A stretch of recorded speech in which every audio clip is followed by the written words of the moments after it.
on him that you would want to know. Think about this. A Christian mother writing an African-American imam, Muslim imam, about her son that died. Why? Because whatever he told her, that there was some impact on there in brothers and sisters, I'm telling you that if we as Muslims have the right attitude and the right tone, we can make a difference in this world. We don't have to look at the people here as our enemies. I searched across the globe and I tried to find Muslims who are a good example of what we should be, and I found one. I was impacted. In Washington, D.C. about a month ago, I had dinner with a man named Ibrahim Rasool. Ibrahim Rasool is the ambassador of South Africa to America.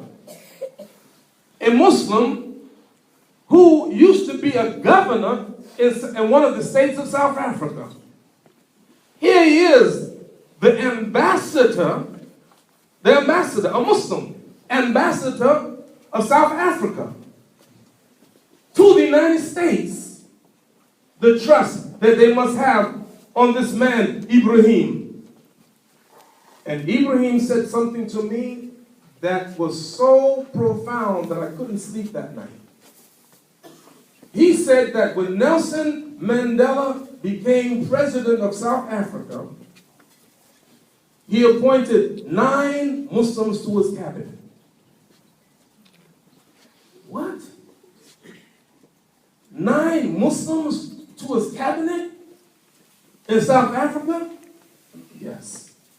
So that night I did some research, and let me tell you this. Let me first say something about Nelson Mandela. By now, most of you know that Nelson Mandela was in prison for 27 years.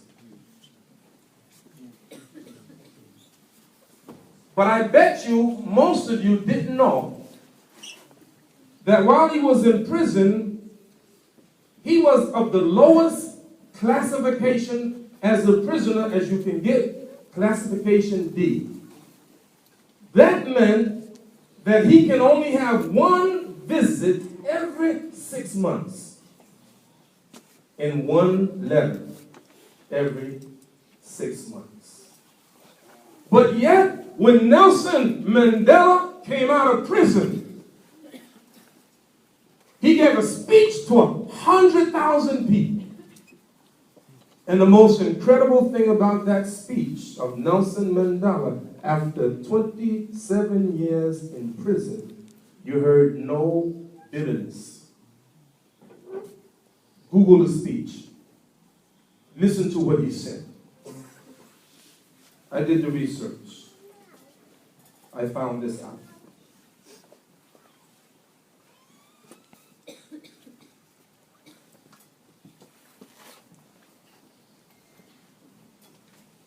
First, he said in the speech I thought was brilliant. My salutations would be incomplete without expressing my deep appreciation for the strength given to me during my long and lonely years in prison by my beloved wife and family. And then he said, I am convinced that their suffering was greater than my own. In 1994, the first Chief Justice of the country after 1994 was Ismail Muhammad, a prominent Muslim activist. During the last election in 2004, Nalida Pandor, the first Muslim woman, was appointed as the Minister of Education. During the 1994 elections, 5 Muslims were appointed as ministers. The Auditor General of the country is Shaukat Faqih, And there are many Muslim MPs and at the national as well as the local government MPs, ministers of members of parliament. And finally, Abdullah Umar was the first post-apartheid who became South Africa's Minister of Justice. Who was Abdullah Umar? Abdullah Umar was Nelson Mandela's lawyer. So some of you saying, so what? Big deal. Big deal. Is it a big deal? Yes, let me tell you why. The population of South Africa is about 48 million people. How many Muslims there? I mean to wake you up, I'm sorry. Less than 2%. Not even 1 million Muslims in South Africa, but yet the Muslims are so loved by the people of South Africa that they want the Muslims there. They want the Muslims in positions of power. Did Nelson Mandela appoint them because they're Muslim? No. He appointed them because they were people principle. You don't know this, but there was Muslims. One of them, Imam Harun, was put in prison, just like Nelson Mandela, tortured in prison and thrown off a high roof until they killed him. Muslims, martyrs in South Africa. Fighting against what? I was in Washington, D.C. I had lunch at a masjid, the largest masjid in Northern Virginia, called Dar Hijra Masjid. We were having lunch after Jummah. I just given the khutbah, and my friend Johari Abdul Malik was sitting there eating lunch, and they gave him Coke. Now when I say Coke, I mean Coca-Cola. Because you got in Toronto a mayor that's a crackhead. For real. And a congressman from Florida that's on Coke, not Coca-Cola. So they gave him Coca-Cola. He says, in due respect, you give me anything else except Coca-Cola. Give me a Pepsi. I won't take Coca-Cola. Why? Because during apartheid, Coca-Cola was slow in unraveling the apartheid system. Imam Johari never forgot that, and he don't drink Coca-Cola to this day. I was in Flint, Michigan, got picked up by Dr. Jawad Shah, prominent Muslim doctor. And he picked me up from the airport. He was driving. He said, Imam, I got to get gas. But I'm going to go past this Shell. I have never taken gas from Shell because Shell, during the apartheid, they supported apartheid. And to this day, I don't use Shell. What's the lesson? The lesson is this. Never, ever hate your country. I don't want to hear one of you saying you hate Great Britain or United Kingdom. You must forever make a distinction between your country and your government. Don't hate the country. Dislike unjust government. So if the government is unjust, if the administration is unjust, fight against it like the Muslims and the South Africans fought against the brutal, racist apartheid system. But they felt from Mandela never hated his country, nor did the Muslims hate South Africa. And they got rid of the apartheid.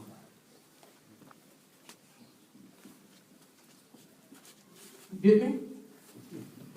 All right. In my conclusion, Imam, where does it leave us? I'm listening to the Imams around the country. I don't like the tone. The tone, I'm hearing some bitterness.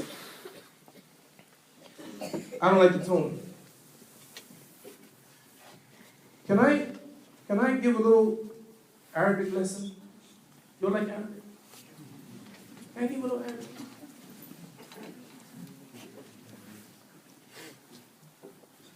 In Arabic, if you want to express comparisons, we always like to express comparisons. It's called ismul tafdil, the comparative or the superlative. You say, huwa kabir, he's big. Huwa akbar, he's bigger. He's bigger. He's big. He's bigger. He's the biggest. And all throughout Quran and Sunnah, you see this comparisons. Kuntum khayra ummatin ukhrijat linnas. You are the best of the people. Khayru ummati, the best of my ummah, is my generation. And then the generation that follows it, the comparative. And so when the people came to the Prophet, peace and blessing be upon him, said, Man akramun nas, akram, kareem. The word kareem is noble, it's kareem is noble, it's generous, it's given, it's the word kareem is very comprehensive. So whatever kareem means, akram means more. So when the Prophet was asked, Man, akramun nas, who is the most honorable? He said, Akbarum lillah. Those who fear Allah the most. They said, Laysa an hadha nas'aluka. We ain't asking you about that. They didn't really say ain't. I'm from New York. So. We're not asking you about that. He said, Yusuf, Nabiyullah, Ibn Nabiyullah, Ibn Nabiyullah, Ibn Khalilullah. Then the most honorable is Yusuf, a prophet, and the son of a prophet, and the grandson of a prophet, and the great-grandson of a prophet, Khalilullah. Yusuf, a prophet. His father, Yaqub, a prophet. His grandfather, Ishaq, a prophet. His great-grandfather, Ibrahim, alayhi salatu wasalam, a prophet. And not only that, his uncle, Ismail, a prophet. Not only that, his cousin, Muhammad, sallallahu alaihi wasallam, a prophet. What is it about this man, Yusuf? This young man, Yusuf, how old are you? 25 years old. You married? You want to get married? Sure. Want to get married tonight? I don't know, you're confusing me. Young man, Yusuf, his brothers plotted against him. Throw him down in the well. Even some of them said, let's kill him. Plot against him. Thrown in the well. Sold in slavery. In prison for years. And yet, go to the 12th surah of the Quran, Surah to Yusuf, and read from the beginning to the end. And toward the end, finally, his brothers come face to face with him. And he tells them who he is. They are ashamed and embarrassed. What did he say? لا تثريب عليكم يوم يغفر الله لكم وهو أرحم الراحمين. There is no fault on you this day. May Allah forgive you. He is the most merciful of those who give mercy. And when our beloved Prophet Muhammad sallallahu alaihi wasallam, after the Quraysh, they kicked them out of Mecca. They were refugees. And he came back. And they conquered Mecca without the shed of blood. What did he say? لا تثريب عليكم يوم يغفر الله لكم وهو أرحم الراحمين. The same words as Prophet Yusuf sallallahu alaihi wasallam. Why am I saying that? But Imam, these people, they don't like us. Islamophobia. You don't have no idea, brothers and sisters. The next time you want to be bitter, you study the African Americans in America. And you see how we suffered. Institutionalized racism. I visited a place called Flint, Michigan, not too long ago. The poorest country, the poorest city in America, Flint, Michigan. And you want to hear irony? Some of the richest Muslims in America live in Flint, Michigan. Muslims are doing well in America. Some of the highest incomes, best education, Muslims. But ask the African Americans how we suffered. I have never heard of one Muslim lynched in America. Have you? But routinely black people were lynched for no other reason than the color of their skin. And you want to hear the irony? Black people weren't bitter. And when you listen to Martin Luther King Jr., though racism was there, Martin Luther King Jr. used to say, he who gets behind in a race must forever remain behind or run faster than the man up front. But the crazy thing about it, all of the African Americans, all they wanted to do was be part of America. And you go see and you search, there was not one war in America except the African Americans participated in it.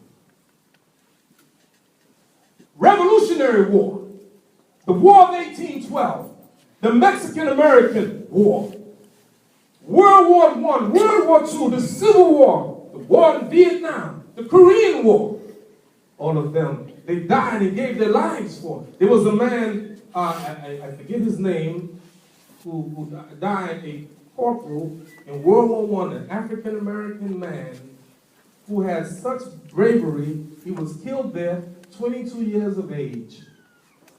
And he got the highest award given to the military for the Congressional Medal of Honor.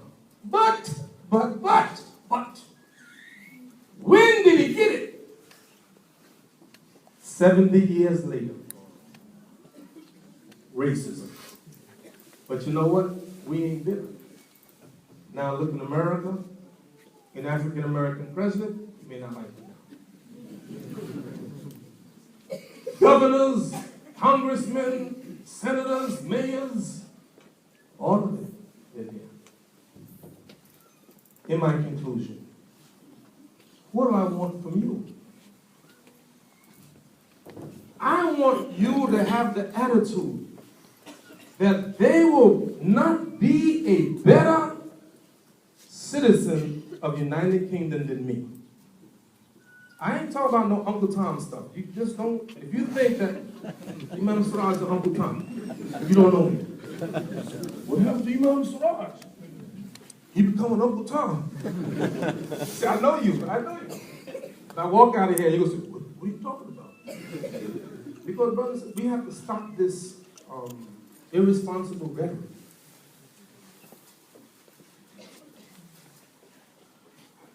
A Jewish rabbi once asked his congregation. He said, if all of the Jews in America decided one day to get up and leave America, would America become better or worse or the same? I think we ought to ask that question. If all of the Muslims got up one day and left the United Kingdom, would United Kingdom be better? Would it be worse or would they be the same? You answer that. I close, I'm going to read you something, and I'm going to give away some money if you get the right answer. All you got to do, I'm going to make a quote. All you got to do is tell me who said it.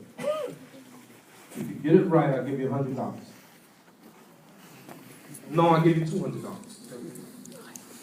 No, I'll give you $300. Where's my roof? From my roof's pocket. I hope you brought some money. I'm serious. When I make a promise, it's true. I'm going to make a statement. If they get it right, you got to give them $300. And I'm not asking you.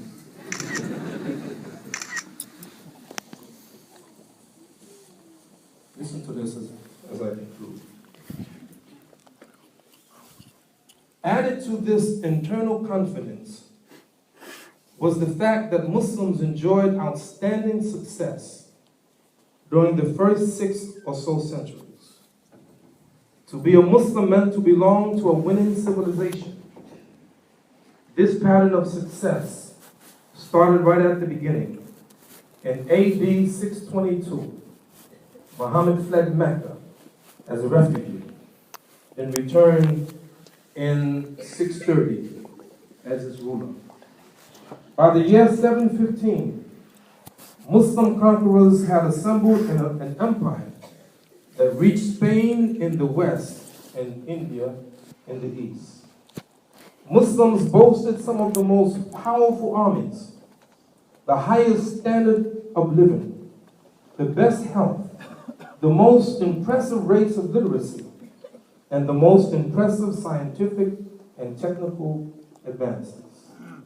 In the words of Martin Kramer, a historian, who said, had there been Nobel Prizes in the 1000, they would have gone most exclusively to the Muslims.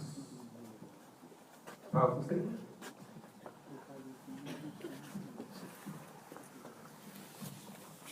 For $300, who said? Yes. Allahu Akbar. Very good. Wrong.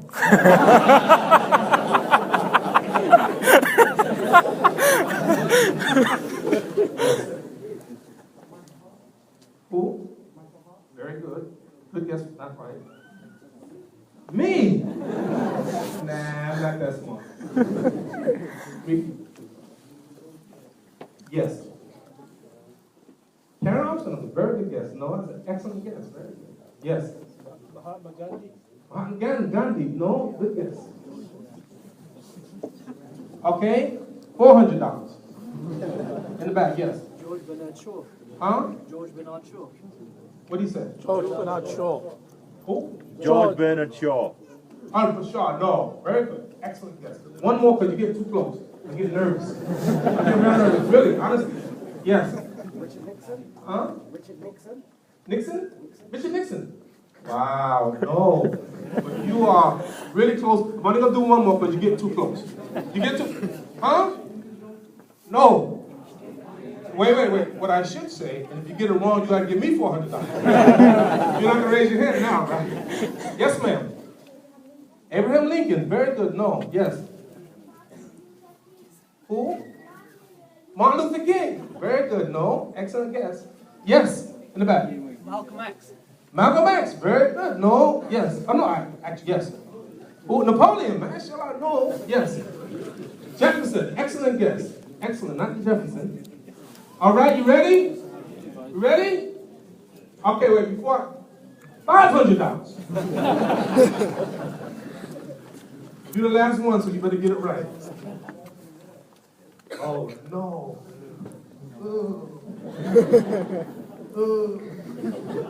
No. Unbelievable. You're not going to believe. The one who quoted that is Daniel Pipes.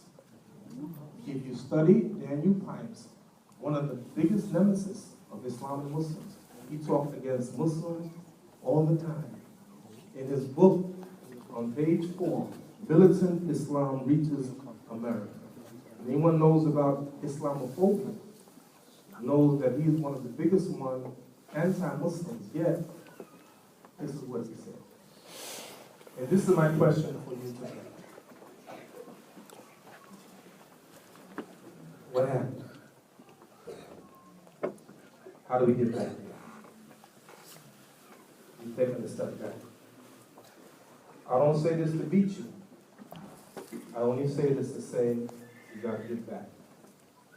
And the path is easy. You know how to get back? It's simple. It's the Quran and the Sunnah, for real. Not surface.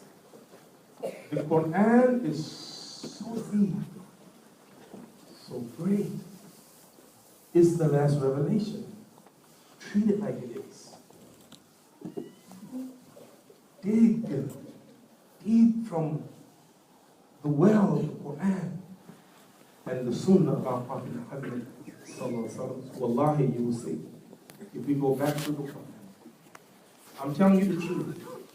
If I were a Muslim ruler in a Muslim land, where they had some Christians and Jews, even Hindus and Sikhs, I would make sure that those synagogues, churches, temples were protected, and that no Muslim should ever do harm to my guests. You tell me that we as refugees went to Abyssinia to a king that was a Christian, and he gave us refuge. And you mean to tell me that you as a Muslim, the best of the ummah, or the best of the people evolved for mankind, you won't protect a minority in your country? Are you crazy? You will never harm a minority in my country. If I'm the king, if I'm the president, you will never hurt them because they're my guests. And this is why when An-Najasi, the king of Ethiopia, when he died in Medina, he was in Ethiopia, and the prophet of Medina said, Mata yomul rajulun salih, faqumu fasallu ala akhikum ashama. Today, a righteous man has died. Stand up and pray for your brother Ashama. How dare you read in Muslim countries that there are people, Christians and Jews and Hindus and Buddhists, that blow up their masjids, their churches and this. That's not Islam. That's not who we are. That's not my Prophet Muhammad sallallahu alaihi wasallam. Oh, we're the best. We want to be the best, but being the best is not saying it. If people are given according to their claims, then some people will claim the lives of the prophets of others. Therefore, the burden of proof is on the one who makes the accusation. You're saying that you're the greatest and you're the baddest and you're that? Show it. Show it. Show the people here. For Allah's pleasure. And you will see this thing called Islamophobia, it will die down. And the people will love you. They either, some of them will become Muslims, or the others at least would respect the Muslims and say, no, Muslims are not like that. May Allah bless you. I love all of you. Assalamu alaikum.